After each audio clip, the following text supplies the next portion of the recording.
Before we go too far, I've got something to tell you. Excuse me, but I've got something to tell you first. Thank you for ruining my life! Ashley! What did you do? Everybody's always blaming me for everything. I want people to come into our country in the largest numbers ever, but they have to come in legally.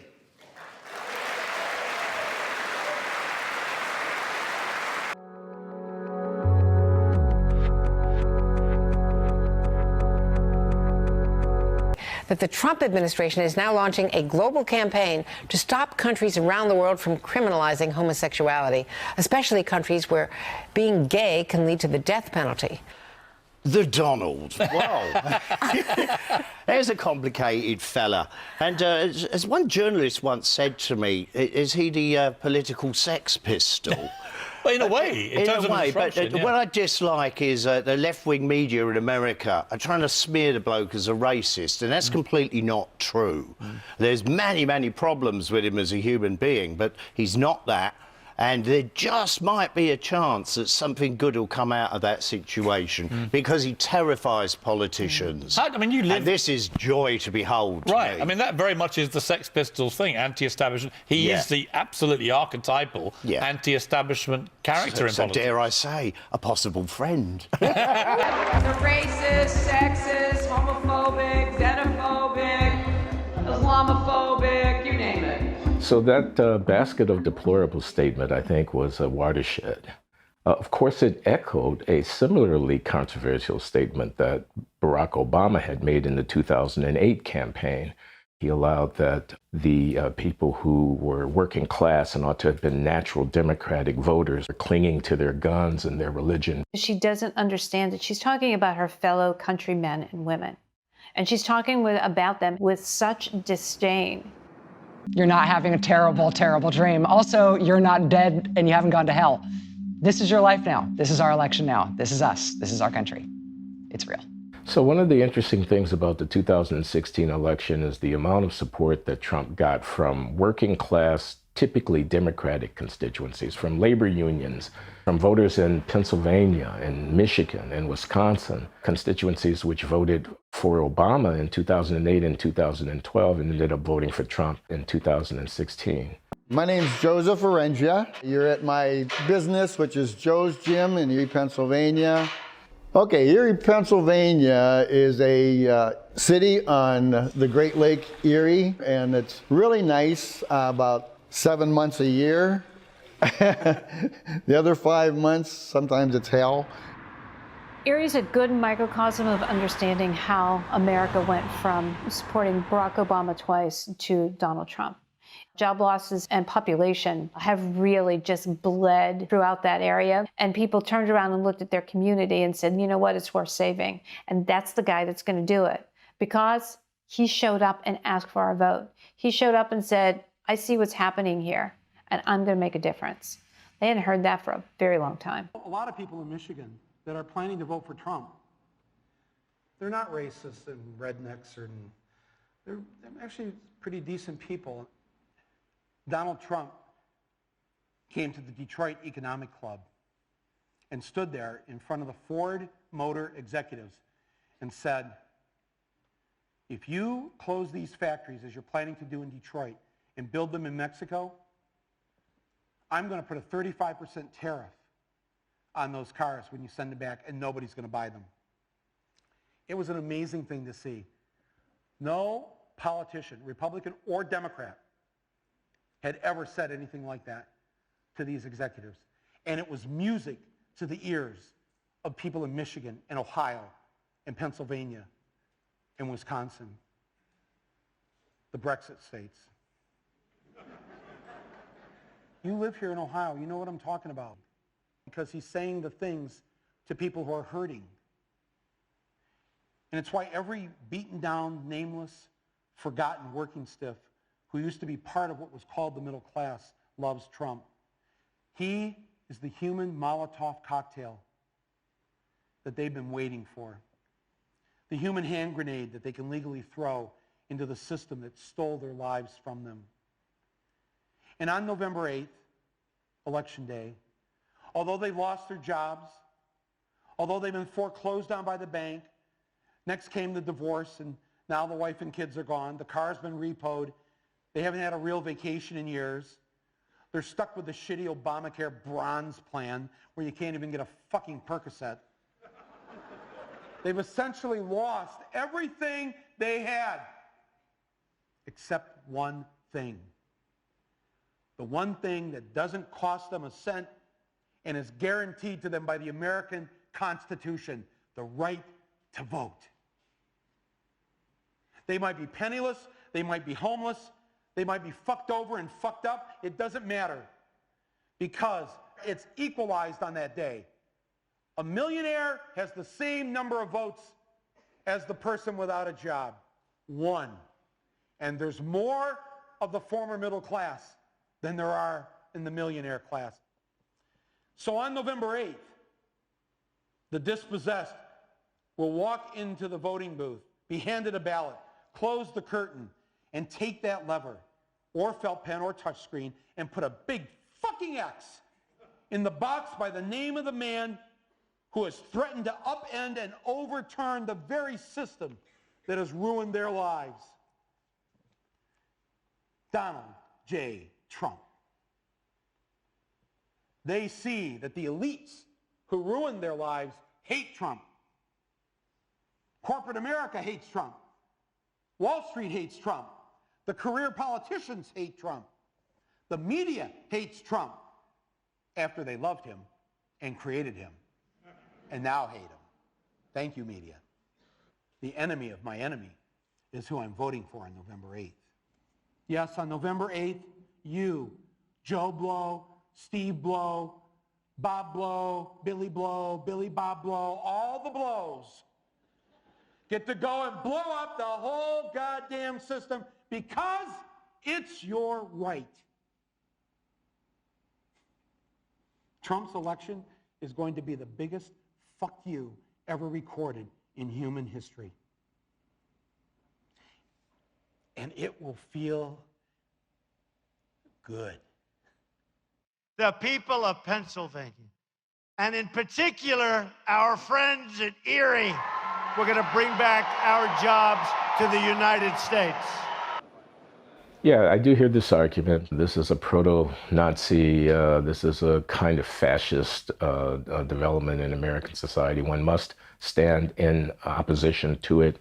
It's an extreme, almost a hysterical reaction, I think. It is a indication of people who for too long have had their way at the editorial pages and in the college classrooms and so forth and so on. And they've been accustomed to winning without arguing.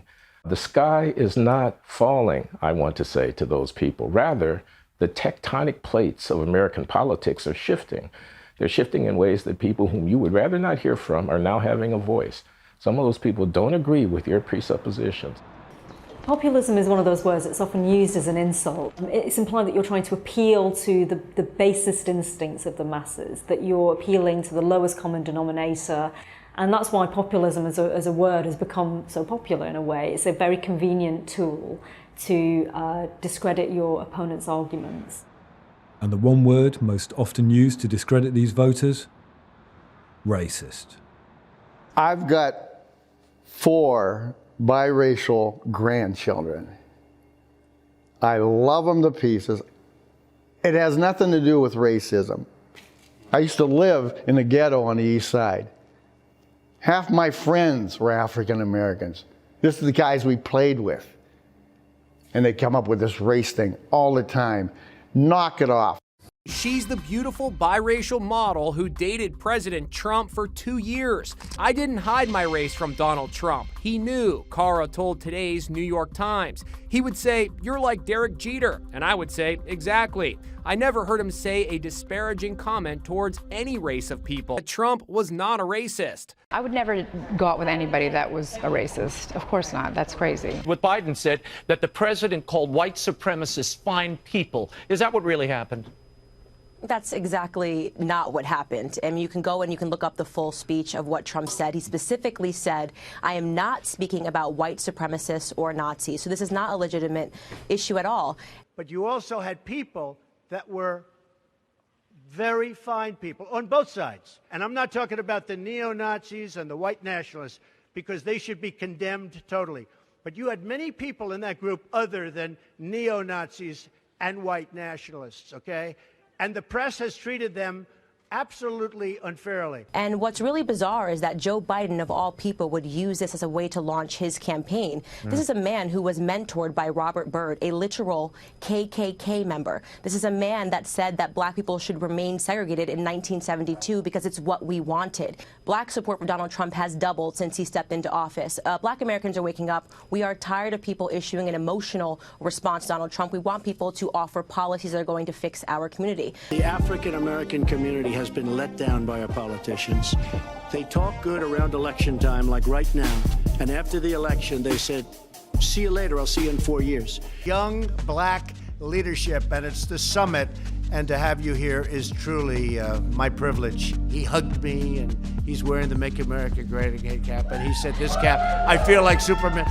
But he understands. He's really something very, very special and interesting. America first. That could be racist. I said, racist? Racist? Why is that racist?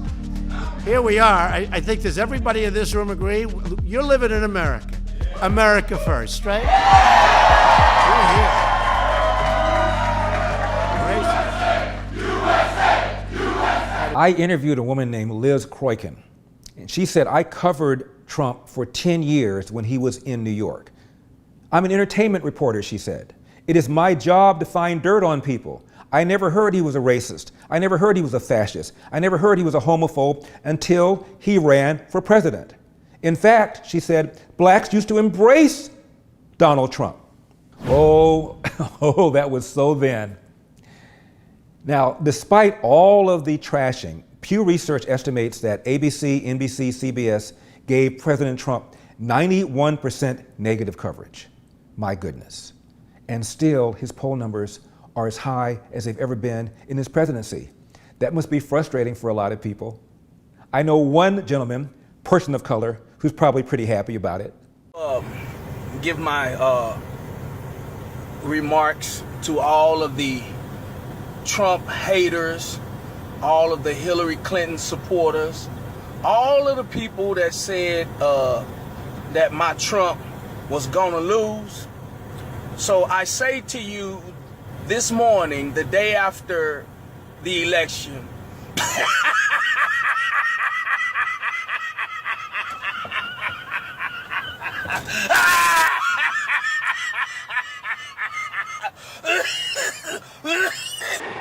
Trump, there's a lot of things you can say about him.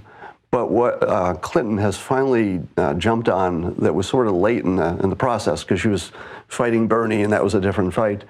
But at this point, she's going with the racist, irrational racist thing. Yeah. And that too is an engineered kill shot. I believe, I'm reasonably certain that she has professionals working for her, one in particular. If you were going to hire one person to persuade the world, this is the guy. That's the guy. Okay. And apparently he did consult on Obama's campaign. So it would be surprising if he had not been asked, at least, but I don't have confirmation of that. But I do know that Clinton went from having no persuasion game at all, talking about facts and her experience and her policies, and realizing that that wasn't going to work. Yeah. And then she went full Trump this summer and said, forget about all my facts and policies. I mean, she's not forgetting them, but she's not emphasizing them. Right. You want to be real scared of this guy. If Trump gets in the office, he's going to have his finger on the nuclear codes, and you're all dead. And suddenly she got all kinds of purchase, and and her poll numbers started rising. Right. I mean, she basically has a commercial out right now saying exactly that. So they tested until they found that the racist thing is the one that stuck, and because of the way he talks, his unfiltered method, and the policies that he's put out, they attract confirmation bias. For those watching who don't know what confirmation bias is, it's a well-known mental phenomena where if you think something's true, you imagine every bit of evidence to support that, right? Whether it is not. You'll see it that way once you've decided.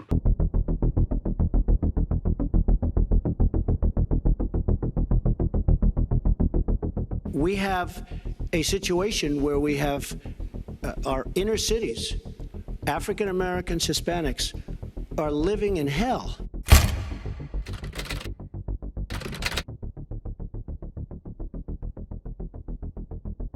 Law and order. And we need law and order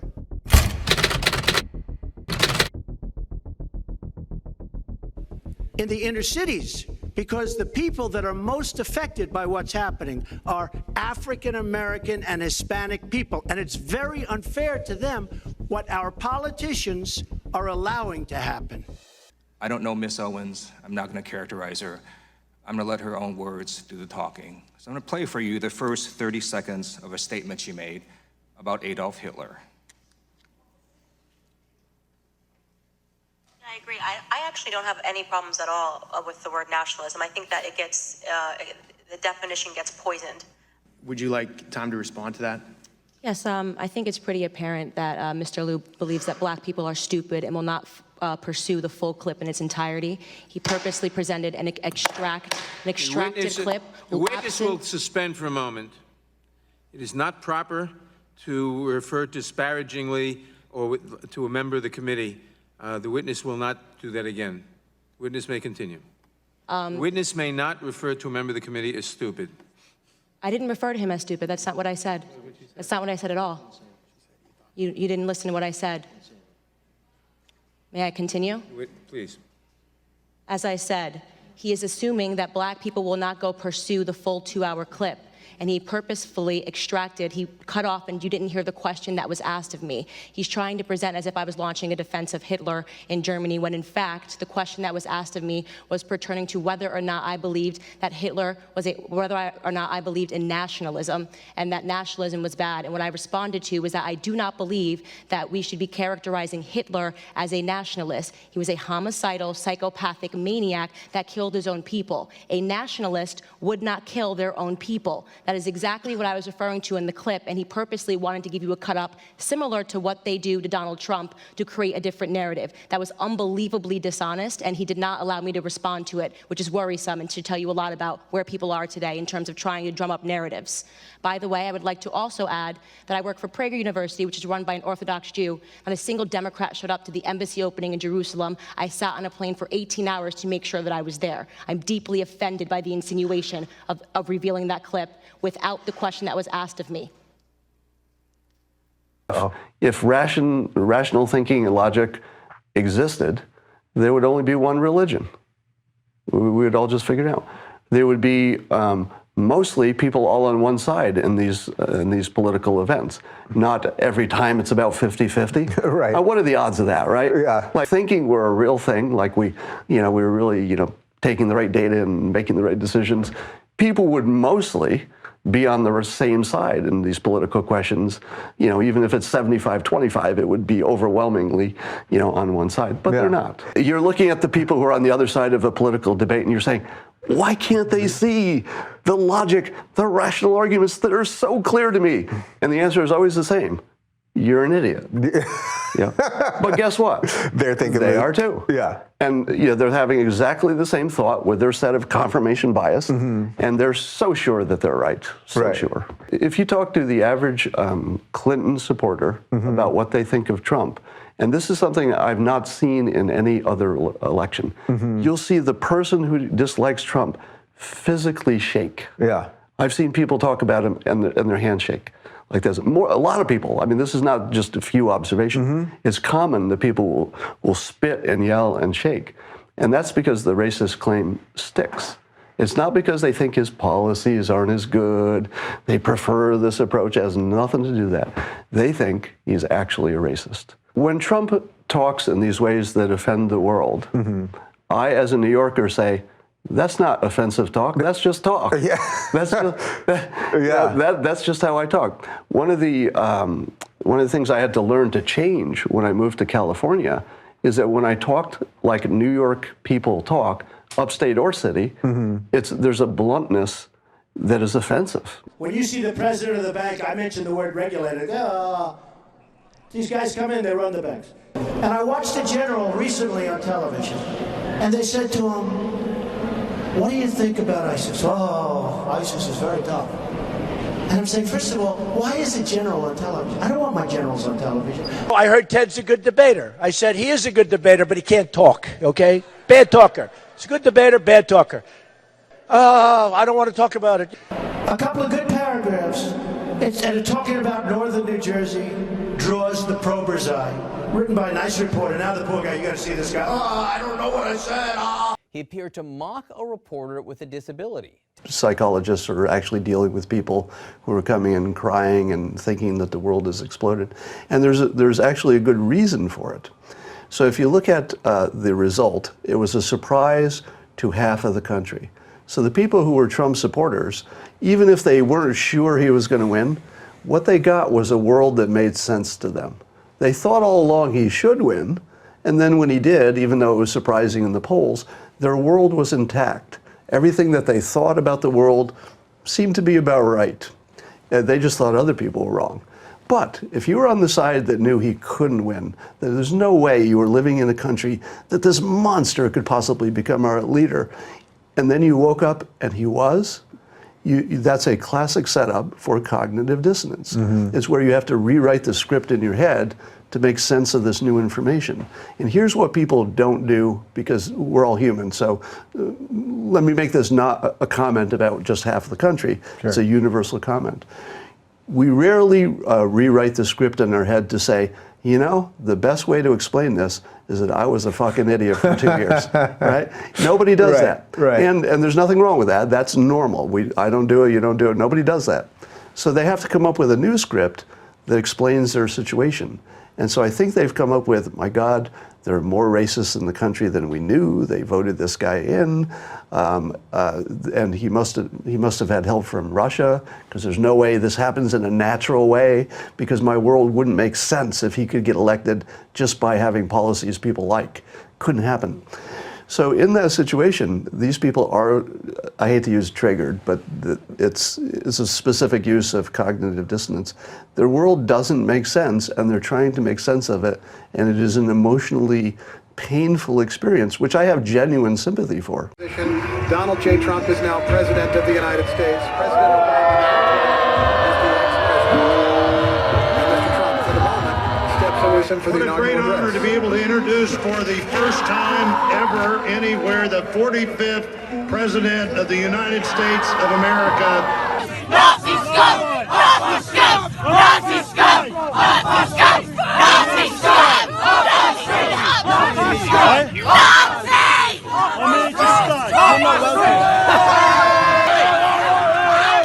scum! To get assaulted wearing a hat, wearing the Make America Great hat, it's sad. Walk up behind Trump supporter R.C. Maxwell, then take a swing at him. If the optics were completely different and I was a Black Lives Matter supporter and I was attacked on the Trump side of a protest, I would be spotlight on CNN right now. 20-year-old Richard Losey was arrested Tuesday evening and charged with battery and making terroristic threats. I think the fact that I'm a black conservative causes a lot of problems for the left side, because there's no way they can really resolve that according to their narrative of what they think Trump supporters are. So I think that was something that was a bit triggering to the other side. I have a different political opinion. That's no reason to treat me less human. But these so-called anti-fascists are literally the fascists themselves. They're the ones who want to engage in dialogue, violence, and not dialogue. And you just wanted to ask me a couple of questions about what was happening, and we could not even conduct an interview. Maxwell believes counter-protesters targeted him because he's a black man supporting Donald Trump. I don't feel as if it is right to threaten someone who feels like they should meet with Donald Trump or feel that they want to perform in an inauguration. There's a running joke that you get your black card taken away from you. I keep mine in a safe so I can say stuff like this and still have it in my person if I need it. But for those who carry it in their purse or something, they're in danger. You may actually get it snatched from you. So Steve Harvey's really faced quite a backlash after his meeting with Trump. Yeah. And it's, you know, it's irrational to me, especially when you consider the fact that, he worked for Mr. Trump at one point with the beauty pageant. So it's not as if it's some arbitrary relationship that's being founded. And when in respects to Jim Brown and me in talking with him over the years and just being an observer of his activity, he's willing to engage with anyone who's willing to try to help the African American community. That's been a passion of his for decades. He's been very consistent with that. Clinton blasting Trump ended with demonstrators attacking his supporters. It happened after a Trump event in San Jose. Protesters punched rally-goers, kicked their cars, and burned Trump's signature baseball caps. We spoke to the victim, Cole Bartiromo, today. I never saw a punch coming, just thuds, and I went down on the ground.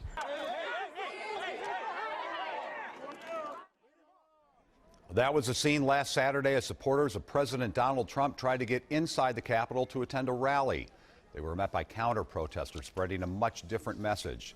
In 2016, something that the president was really proud of in his campaign was that it was self-funded and that he had a lot of small... Oh, nice. I'm so sorry. Are you okay? I'm sorry. I'm fine. Is that straight? Are you serious? I'm fine. Alleged kidnapping and torture streamed live on Facebook. A white teenager with special needs tied up and beaten, shouting anti-white slurs and calling out Donald Trump. An 18-year-old victim who was tied and gagged.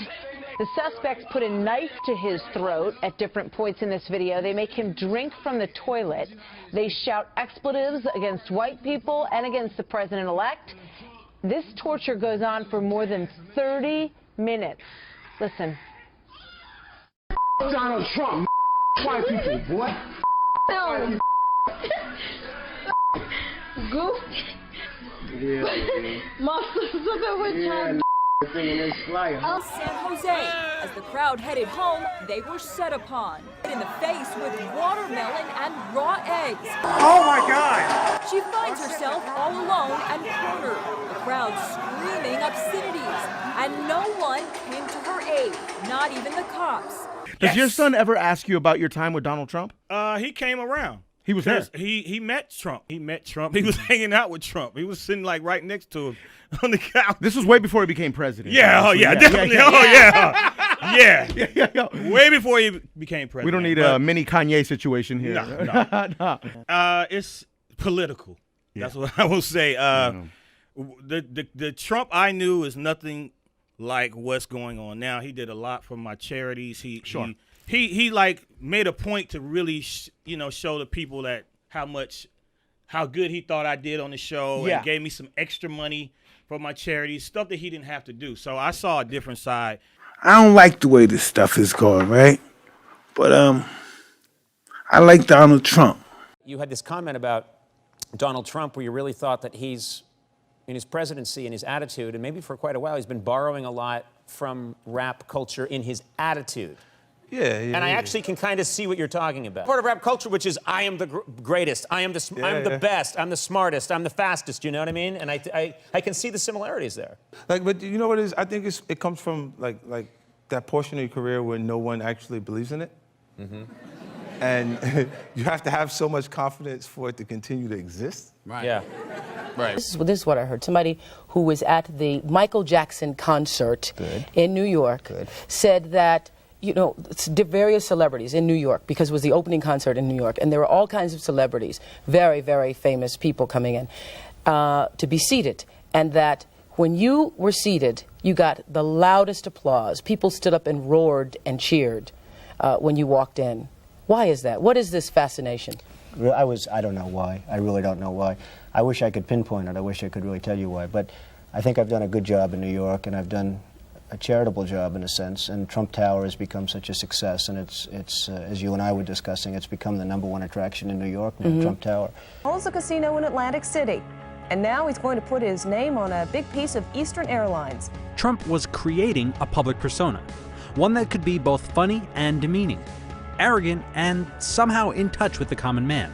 I sort of love and hate him at the same time. I mean, I think he has, a monumental ego. I like him. Do you have the genes to be a successful politician? Well, you never really know. I think I'm pretty outspoken, and that's not probably a good thing in terms of a politician, but it's a good thing if you ever got elected, you can really do a job. But by playing the role of an unpredictable bully with the Midas touch, Trump showed he couldn't easily be ignored. I believe that perhaps I'm portrayed differently than I actually am.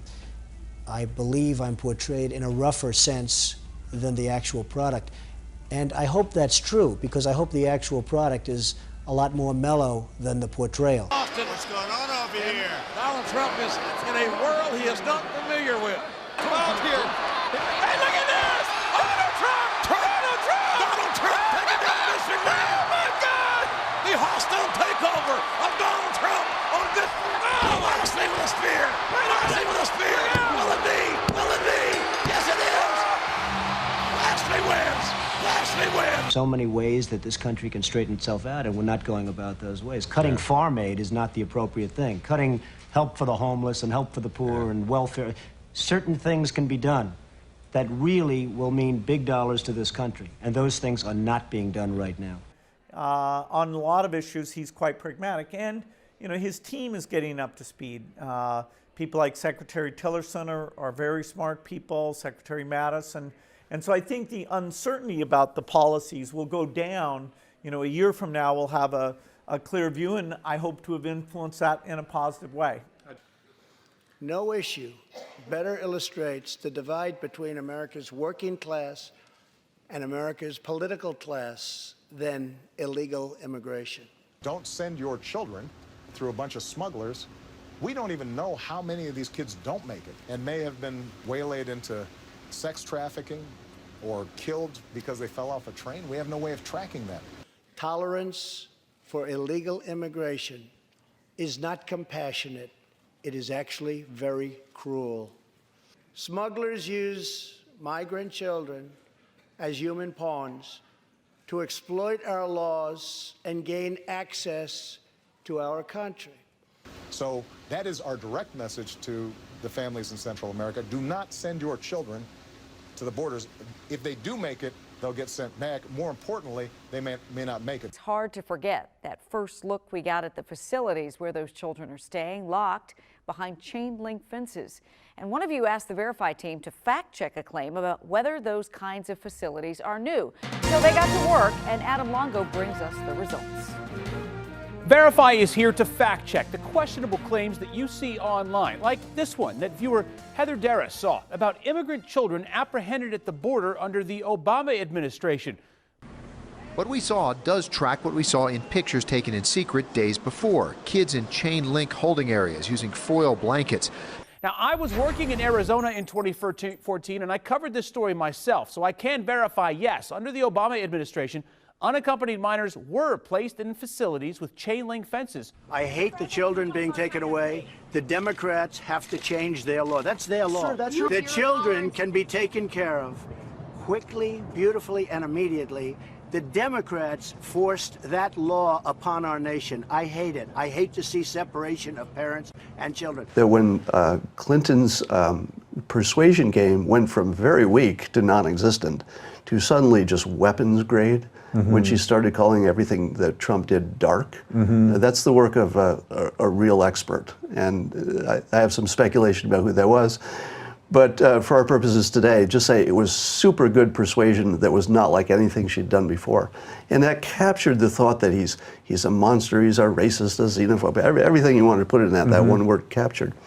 Had Clinton won, the bomb would have been diffused, because her side would have said, we got what we wanted. We avoided the monster. The Trump people would have said, oh, darn, we lost.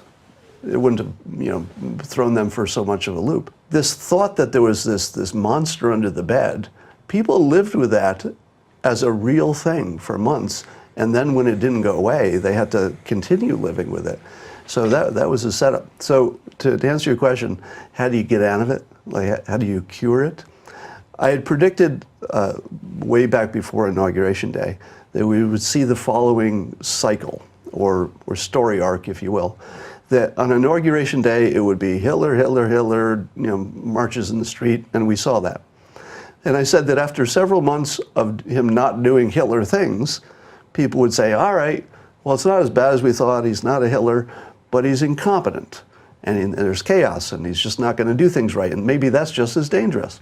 So that was the summer. Remember, this was all forecast by me way ahead of time, because you could see that this would have to happen, right? And then I've predicted that by the end of the year, and we're getting close, people would start to say, well, he did get a lot of things done, so maybe he's effective, but we don't like what he's done. Maybe it's not the justices they wanted and the policies they wanted. But that part's just politics, so, right? We can all deal with that part, right? Well, the only way you're going to get rid of the illusion that he's a monster is by him doing non-monster stuff long enough that you just can't hold the illusion anymore. Mm-hmm. And I think that what's coming, and this is the fun part, and this is really the basis for the prediction, is that every year at the end of the year, the news organizations, they sort of run out of real news and they do the year-end roundups. Right. And they're going to have to say, what did he do? And that list is going to be really long. In my investment life, in all the years I've been an investor in private and public companies, I have never seen a better environment in America ever. Whatever Washington is doing, keep the policy the same.